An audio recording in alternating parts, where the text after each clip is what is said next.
So I want to thank Representative Escar, Representative Holtorf, Senator Quorum, and Senator Moreno for bringing this bill to make sure that this will help keep Colorado a leader in cannabis production. We have, of course, we have indoor grow operations and outdoor grow operations. This creates a better framework for outdoor grow operations to help the industry thrive. It adds flexibility to our laws so we can succeed in the case of adverse weather events. We will further facilitate outdoor cultivation, which we know is more sustainable, uses less energy, is less resource intense than indoor grow operations. We believe it can reduce cost as well as it's more rapidly applied. This is a great way that our staff, the marijuana industry, is working with the state legislature on reducing energy consumption in the cannabis industry, as well as increasing efficiency and reducing costs. My staff will work with the working group in the bill. We look forward to not only seeing the findings, hoping to be able to implement those findings. Lots of great potential we already enjoy hemp as an outdoor crop, but for marijuana as an outdoor crop as well in our great state. We'll turn it over to Representative Escar. Representative Escar. Thank you so much, Governor, and thank you for everyone in the room.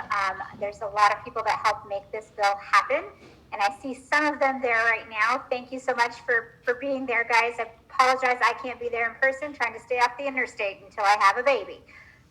Just want to say that this bill is long overdue. We started working on it last year, and because of COVID, we ended up having to pull the bill, but we really need to make sure that in Colorado, when we have such a thriving industry, that we are looking at the relationship between indoor grows and outdoor grows. And really, we know that, especially here in southern Colorado, the weather is unpredictable. And we wanted to find a way to make sure we made it safe for our outdoor grows to really be able to move forward when adverse weather happened in a way that was legal, in a way that really made sure that they can maintain their crops' integrity, because they don't get the insurance like other agricultural products do.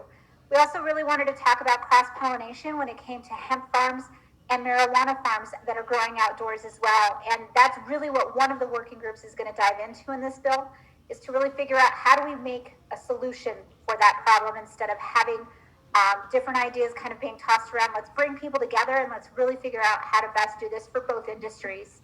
And, you know, the other working group really is just trying to look ahead and look into the future as the reality of federal legalization is possible, right? We want to make sure that Colorado is still on the forefront and ready to compete in this industry when and if that happens. So I'm excited at how this bill came together. I know it was a lot of work, and I just really appreciate everybody who not only put their names on the bill, it's a bipartisan bill, but all of the ideas behind the wall that actually came together to put this amazing idea on paper. So thank you so much for you all being there today, and thank you, Governor, for signing this.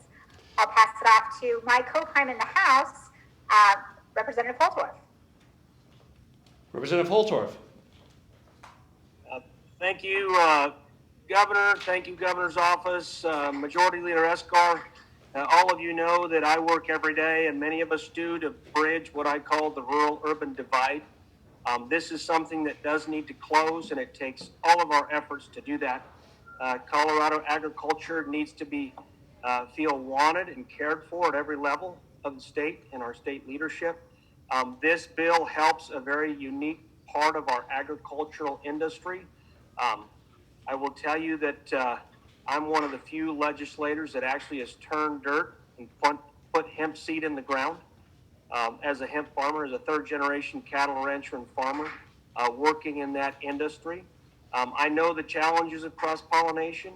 I know the challenges of drought. I know what these producers in the hemp and cannabis space actually experience. I'm proud to support the emergency harvest plans that this bill is going to create so those crops are not lost. There's nothing worse for a farmer to have his crop hailed out or frozen out because of an early freeze, and they lose everything. An entire year's toil is lost, and nothing will lead you to drinking faster than that, I promise you.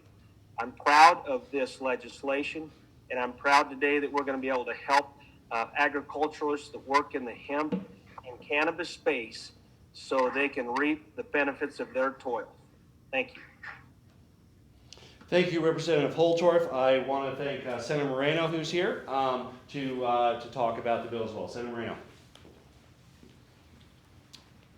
Thank you, Governor, and Representative Escar, thanks for all your work on this. I've successfully evaded marijuana and alcohol bills up until now, but when your friend, who's also pregnant, asks you to do something, generally you oblige.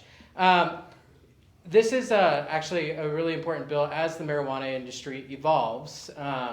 We all know that they were ineligible for federal crop insurance, so that's why we have largely indoor cultivations here in Colorado. But it's been quite amazing to observe how this industry has matured, how they have grown and become such a critical component of the Colorado workforce and the economic development efforts in Colorado. So really grateful for our marijuana industry partners for all that they do for the state. And hopefully this will allow us to, as the governor said, lower energy costs, result in a better product, and really excited to see the bill signed today. Thank you, Governor.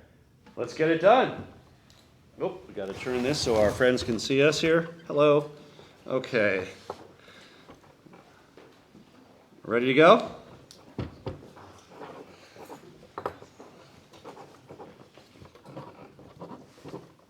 It's official, the law of Colorado. We have pens for you guys later, and thank you for your work. Thank you, Governor. Okay.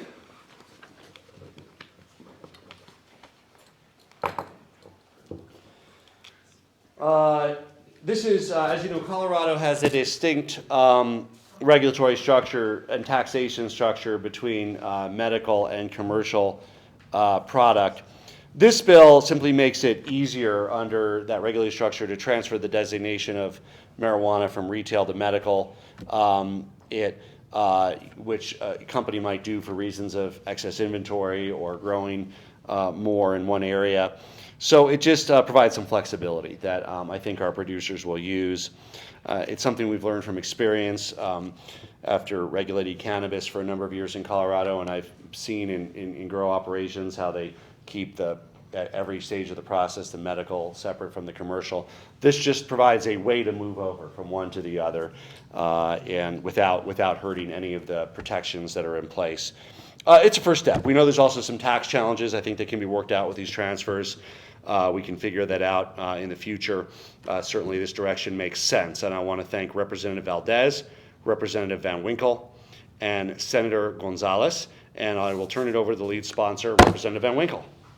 Well, thank you, Governor. Very big thanks for signing this bill into law today. Thanks to the many stakeholders. I hope you'll come up here in a moment, who worked so tirelessly to get this bill across the finish line. It wasn't an easy bill at all, but it really does remove an artificial government roadblock that creates unnecessary shortages that harms natural markets. So thanks so much, Governor, and more work to do in the years ahead, but it's a great start. Thank you. Let's make the law. Come on up, everybody. Come on.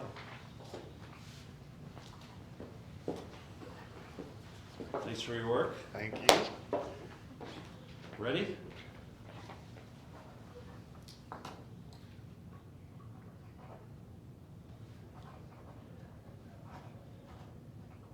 It's official. Congratulations. Thank you.